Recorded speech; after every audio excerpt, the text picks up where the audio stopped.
तो इस मूवी के शुरू में हम बाइली नाम की एक लड़की को देखते हैं जिसने बताया कि हमेशा अपने काम में बिजी रहने की वजह से मैंने अपनी बेटी को बिल्कुल टाइम नहीं दिया और अब मैं अपनी इस गलती को सुधार लूंगी। सीन कट होकर हमें एक अजीबोगरीब सा वेन दिखाया जाता है जहाँ से बहुत से लोगों की आवाजें आ रही थी, लेकिन कोई नहीं जानता अभी कि ये सब क्या है। खैर अभी हमें हाइरी और उसके एक कलीग को दिखाया जाता है। ये लोग वंडरलैंड नामी एक कंपनी के लिए काम करते हैं और उनके सामने एक स्क्रीन बनी है जिस स्क्रीन में ये लोग बाइली को देख पा रहे हैं और बाइली इस टाइम एक एयरपोर्ट पर है। एयरपोर्ट पर उसके पास एक पैसेंजर आकर बैठता है जिससे उसकी काफी बातें हुई, जिसके बाद अपनी फ्लाइट अनाउंसमेंट सुनकर वो यहाँ से चली गई। कुछ देर बाद हमें बाइली को एक रेगिस्तान में दिखाया गया जहाँ वो काम करने के लिए आई थी। वो एक आर्कियोलॉजिस्ट थी। यहाँ पहुंचकर वो अपनी मॉम को कॉल करती है जिनके पास बाइली की बेटी भी थी। बाइली की बेटी उससे नाराज लग रही थी क्योंकि बाइली बिना बताए उसे छोड़कर इतने दिनों के लिए उससे दूर चली गई। अब सीन यहीं से कट होकर हमें नए सीन में एक एस्ट्रोनॉट को दिखाया जाता है। वो अपनी सैटेलाइट से जमीन पर जियोंगिन नामी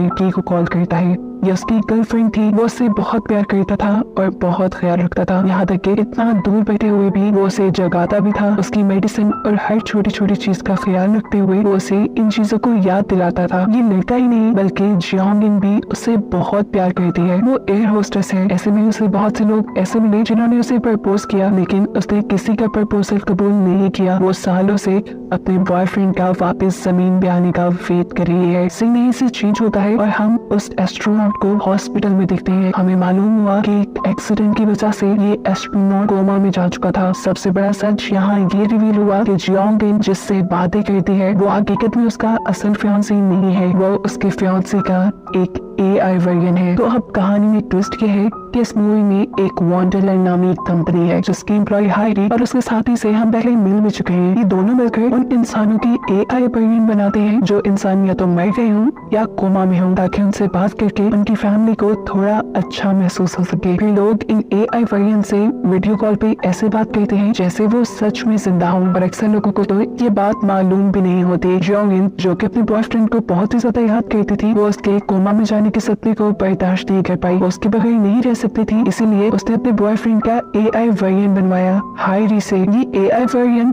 आदतों और बातों में असल इंसान से इसलिए मिलता जुलता है क्योंकि AI वर्जन बनाने से पहले अक्सर इंसान खुद इस AI वर्जन से बातें करते हैं ताकि वो ठीक उस जैसा हो जाए, लेकिन क्योंकि एस्ट्रोनॉट तो कोमा में जा चुका था इसीलिए खुद ही जियोंगिन ने उसकी प्रोफाइल बनाई। ऐसे में जब भी वो एस्ट्रोनॉट की AI वर्जन से बात करती थी तो वो उसे सैटेलाइट के अंदर ही दिखता था। खैर यही वंडरलैंड के अंदर हम हाइरी और उसके एक कलीग को एक नया कैरेक्टर डिजाइन करते हुए दिखते हैं जिसके बनाने का ऑर्डर उसकी ग्रैंडमा ने दिया था। इस कैरेक्टर को बनाने के बाद ये लोग उस ओल्ड लेडी को इस कैरेक्टर का डेमो भी देते हैं, जिस डेमो में ये AI कैरेक्टर उस ओल्ड लेडी से ऐसे बात कर रहा था जैसे वो सच में उसका पोता हो। ये देखकर उसकी आंखों से आंसू आ गए। यहाँ हाइरी ओल्ड लेडी को बताती है कि वंडरलैंड के अंदर भी आप लोग जो चाहे अपने प्यारों के लिए खरीद सकते हैं, जैसा कि कपड़े, कार्स, चीजें। ये सुनकर ग्रैंडमा भी इस नए AI कैरेक्टर के लिए कुछ कपड़े खरीदती है। यहाँ से फारिग होकर हाइरी और उसका कलीग लंच करने के लिए चले गए, जहाँ जाकर हमने देखा कि हाइरी को उसके पेरेंट्स की कॉल आई जो हमेशा उसके लिए परेशान रहते थे क्योंकि हाइरी ने अभी तक शादी करने का फैसला नहीं किया था। अपने पेरेंट्स की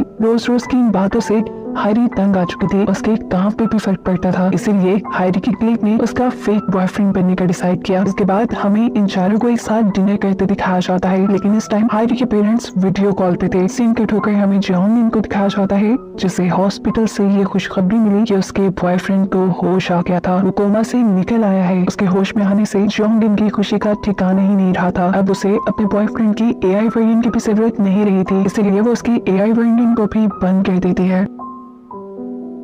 जियोंगिन उसे अपने घर ले जाती है और आहिस्ता आहिस्ता उसका बॉयफ्रेंड बहुत अच्छे तरीके से रिकवर कर जाता है। वो अब अपनी पहले वाली रूटीन की तरफ वापस आने लगा था। यहाँ दूसरी तरफ हाइरी अब उस ओल्ड लेडी से मिलती है जिन्होंने उनसे अपने ग्रैंडसन यानी पोते का AI वर्जन बनवाया था। उसके ग्रैंडमा अब दो जॉब्स करने लगी थी क्योंकि इनके ग्रैंडसन का AI वर्जन इनसे बहुत सारी फरमाइशी करने लगा था। हाइरी को लगा कि शायद उनके सिस्टम में कोई इशू है, लेकिन फिर उसकी ग्रैंडमा ने बताया कि उनका असल पोता भी ऐसे ही बिगड़ा हुआ था, इसीलिए उनका एआई वर्जन भी उनसे ऐसी ही फरमाइशें करता है। सीन्स की से बाइली की तरफ शिफ्ट होते हैं जो इस टाइम अपनी मॉम से बात कर रही थी। वो अपनी मॉम से पूछती है क्या आपको ये स्कार्फ चाहिए, लेकिन उसकी मॉम ये कहकर फोन काट देती है कि नहीं मुझे तुमसे कुछ नहीं चाहिए, ऐसे जिससे वो बाइली से नाराज हो। जिसके बाद हमें दिखाया जाता है कि अब बाइली की मॉम वंडरलैंड की सर्विस को खत्म कर रही थी। यानी इतना बड़ा सच ये रिवील हुआ कि कहानी के शुरू में हमने जिस बाइली को देखा था और जिस बाइली से उसकी बेटी और उसकी मॉम बात करती थी वो भी सिर्फ बाइली का एआई वर्जन ही था, क्योंकि हकीकत में तो बाइली मर चुकी थी। और यहाँ एक सच हमें ये रिवील होता है कि जो कन्फेशन हमने मूवी के शुरू में सुना था वो बाइली का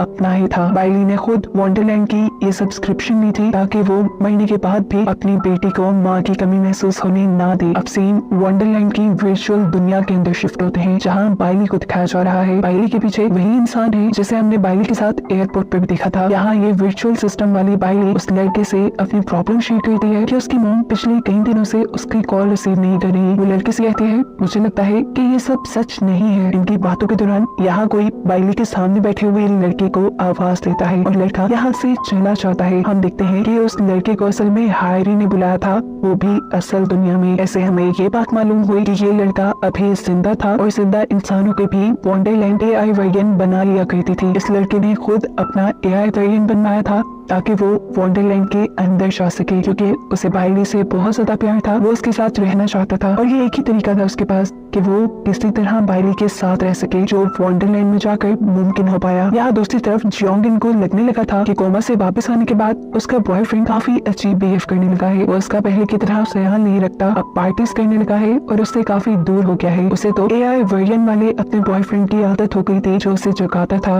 उसे मेडिसिन याद करवाता था, उसका ख्याल रखता था। इन सभी चीजों से तंग आकर वो भी दोबारा उसके एआई वर्जन को एक्टिवेट कर लेती है। यहाँ दूसरी तरफ हम देखते हैं कि बाइली का फोन उसकी बेटी ने उठा लिया था। बाइली अपनी बेटी से बात करती है और उसे बताती है कि कुछ दिन बाद वो घर वापस आने वाली है। ये सुनकर फौरन उसकी ग्रैंडमा यहाँ आई और उस बच्चे के हाथ से फोन पकड़कर बाइली का फोन काट दिया। वो नहीं चाहती थी कि उनकी बेटी किसी छोटी उम्मीद में जिए। वो जानती थी कि बाइली यहाँ वापस कभी नहीं आ सकती, इसलिए अब उन्होंने फैसला किया कि वो बाइली की बेटी को अपने गाँव ले जाएंगी ताकि अपने कजिन्स के साथ बिजी होकर उसे अपनी मॉम को बोलने में आसानी हो। ये बात वर्चुअल दुनिया में बाइली सुन चुकी थी और उसकी बात सुनते ही वहाँ उसकी वर्चुअल दुनिया में आग लग जाती है। सीन कट होकर हमें उस जवान बच्चे के एआई वर्जन को दिखाया जाता है जिसे उसकी ग्रैंडमा ने बनवाया था। उसे बताया जाता है कि अब उसका सब्सक्रिप्शन खत्म हो रहा है, उसे अब इस एआई दुनिया में डिलीट कर दिया जाएगा, यानी मार दिया जाएगा, क्योंकि अब उसकी ग्रैंडमा जिंदा नहीं रही जिसके लिए उसे बनाया गया था। दूसरी तरफ जियोंगिन के बॉयफ्रेंड को भी ये बात पता चल जाती है कि जियोंगिन उसमें इंटरेस्ट छोड़कर उसके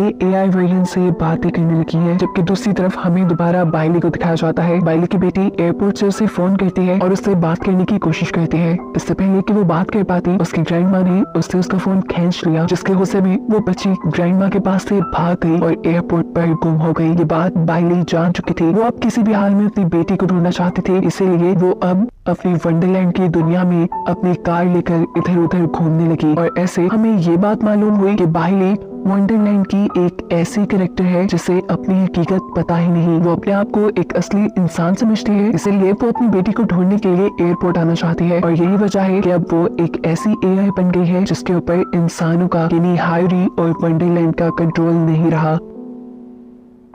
और अब ना चाहते हुए भी बाइली बहुत सारे लोगों के एआई वर्जन को हैक कर रही थी। वो असली दुनिया में जाकर अपनी बेटी को ढूंढना चाहती थी, लेकिन ऐसा मुमकिन नहीं था। उसकी दुनिया में उसके सामने बहुत सारे पहाड़ तबाह हो रहे थे, आग लग रही थी और उसके रास्ते में और भी मुश्किलें आ रही थी, जिसका मतलब था कि वंडरलैंड का सिस्टम क्रैक हो रहा है। दिखाया जाता है कि बाइली अपने सामने आने वाली फायरवॉल को तोड़कर अंदर चली गई, यानी वो वंडरलैंड के ऑपरेटिंग सिस्टम के अंदर चली गई। और इस जगह बाइली को मालूम होता है कि वो सिर्फ एक एआई प्रोग्राम है, जबकि असल दुनिया में हम देखते हैं कि हायरी और उसका क्लीक पूरे सिस्टम को रीसेट करना चाह रहा था, क्योंकि अगर रीसेट ना किया जाता उस सिस्टम को तो बाइली बहुत ज्यादा नुकसान पहुंचा देती सिस्टम को। सिस्टम को रीसेट करते हुए एकदम से हायरी को स्क्रीन के ऊपर बाइली नजर आती है। हायरी को ऐसा लगता है कि जैसे बाइली उसे कुछ बताने की कोशिश कर रही है, इसीलिए वो कुछ देर के लिए पूरा का पूरा सिस्टम बाइली के हाथ में दे देती है। सिस्टम के एक्सेस मिलते ही बाइली वर्चुअल दुनिया के अंदर उसी एयरपोर्ट पे पहुंच जाती है जहां उसकी बेटी गुमी थी। एयरपोर्ट पे मौजूद सभी लोगों के फोन्स हैक करके वो जियोंगिन के बॉयफ्रेंड के जरिए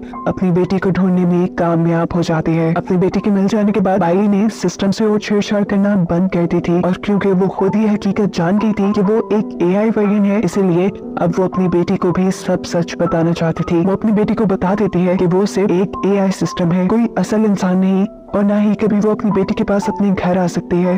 उसकी बेटी काफी समझदार थी, वो उसकी बात को समझ गई और उसने कहा, अगर आप यहाँ नहीं आ सकती तो कम से कम मैं आपसे इस वर्चुअल दुनिया में तो जुड़ सकती हूँ ना। एटलीस्ट जैसे आप अब मुझसे बात कर रही हैं, ऐसे ही मुझसे हमेशा बात कर सकती है ना। जिसके लिए ये आर्टिफिशियल बाइली के साथ साथ उस बच्ची की ग्रैंड मॉम भी मान जाती है, जिन्होंने पहले बाइली के सिस्टम को बंद करने की कोशिश भी की थी। इस सीन के बाद हमें दिखाया जाता है कि वंडरलैंड के ऑफिस में हायरी पूरे वंडरलैंड के सिस्टम को रीसेट करने में कामयाब रही, जिसकी वजह से बाइली भी रीसेट हो गई और इस वर्चुअल दुनिया में उसकी लाइफ भी वहीं से स्टार्ट हुई, उसी एयरपोर्ट से स्टार्ट हुई जिस एयरपोर्ट पे हमने उसे मूवी के स्टार्ट में देखा था। बाइली को पुराना कुछ याद नहीं था। इस टाइम उसे एयरपोर्ट पे वही पहले वाला पैसेंजर पे मिला, और यहाँ हमें मालूम हुआ कि इस पैसेंजर को पुरानी सारी बातें याद है, यानी वो रीसेट नहीं हुआ और वो अभी तक हायरी के कंट्रोल सिस्टम से बाहर है। दूसरी तरफ अब हमें जियोंगिन और उसके बॉयफ्रेंड को दिखाया जाता है, जहाँ उसका बॉयफ्रेंड बहुत ज्यादा उदास था। एकदम से जियोंगिन पीछे से आकर उसके गले लग गई, क्योंकि